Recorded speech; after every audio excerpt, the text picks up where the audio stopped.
ये लड़का जो आपको आपकी स्क्रीन पर थार के साथ पोज करता दिखाई दे रहा है, इसका नाम है मनन आनंद, जो एक 20 साल का इंजीनियरिंग का स्टूडेंट है। अब आप ये सीसीटीवी फुटेज देखिए। ये वीडियो जम्मू के गांधीनगर का है, जहाँ एक स्कूटी पर 68 साल के कमल दत्त अपनी लेन में जा रहे हैं। सामने से एक थार आती है जो रॉन्ग साइड से इनकी लेन में आते हुए इन्हें टक्कर मार देती है। कमल जमीन पर गिर जाते हैं क्योंकि उनकी उम्र इतनी ज्यादा थी कि वो बहुत संभाल कर खड़े होने की कोशिश करते हैं। वो बस खड़े ही हुए होते हैं कि वो थार ड्राइवर गाड़ी को बैक करते हुए आता है और कमल को बड़ी बेरहमी से कुचल देता है। और हैरानी की बात यह है कि वो थार चलाने वाला गाड़ी से उतरता है, कमल के पास जाता है और उन्हें गालियां देता है और उसके बाद गाड़ी में बैठकर वहां से फरार हो जाता है। आपको पता है ये थार ड्राइवर कौन था? वही 20 साल का इंजीनियरिंग स्टूडेंट मनन आनंद। कमल दत्त 68 साल के थे, मतलब इसकी उम्र से लगभग 3 गुना ज्यादा बड़े, और उनकी गलती थी कि वो अपनी लेन में बड़े साधारण तरीके से गाड़ी चला रहे। इस 20 साल के लड़के का गुस्सा और ईगो इस पे इतना हावी है कि इसके अंदर इंसानियत मर गई है और अपने पिता की उम्र के भी व्यक्ति की मदद तो छोड़ो, रत्ती भर इज्जत भी नहीं। जब एक प्रिविलेज्ड बच्चे को बचपन से ही सारी चीजें मिलती रहती है तो उसको वो जो प्रिविलेज मिलता है तो उसके फायदे उठा के वो समाज में एक अच्छा इंसान बन के निखर सकता है। पर हमारे देश में जब किसी व्यक्ति के पास पैसे आ जाए तो उसे एडुकेशन और मैनर्स जैसी वैल्यूज बहुत छोटी लगने लगती है। हमारे देश में पॉर्श जैसे हिट एंड रन केसेस हो चुके हैं जिन्हें देखकर साफ साफ समझ में आता है कि कॉन्स्टिट्यूशन और लॉस की ये अमीरजादे कितनी इज्जत करते हैं। और बात सिर्फ अमीरी गरीबी की भी नहीं है। हमारे देश का जुडिशियल सिस्टम और लॉ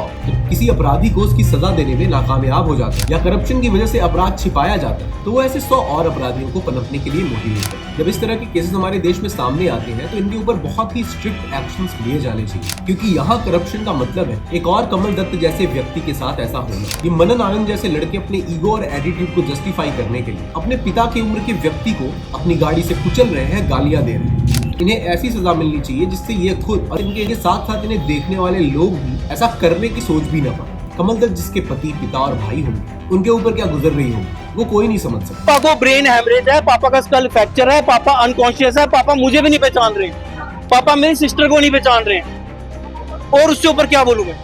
कमल दत्त अस्पताल में अपनी जिंदगी और मौत से जूझ रहे हैं। उनके सिर में काफी गंभीर चोटें आई हैं। भगवान करे वो जल्दी से जल्दी ठीक हो। इस वीडियो को ज्यादा से ज्यादा लोगों के साथ आप शेयर करिए, जिससे ज्यादा से ज्यादा लोगों तक हमारी बात पहुंच पाए और दोबारा कभी किसी कमल दत्त जैसे निर्दोष आदमी के साथ कोई मनन आनंद ऐसी दर्दनाक वारदात करने की हिम्मत भी ना कर पाए।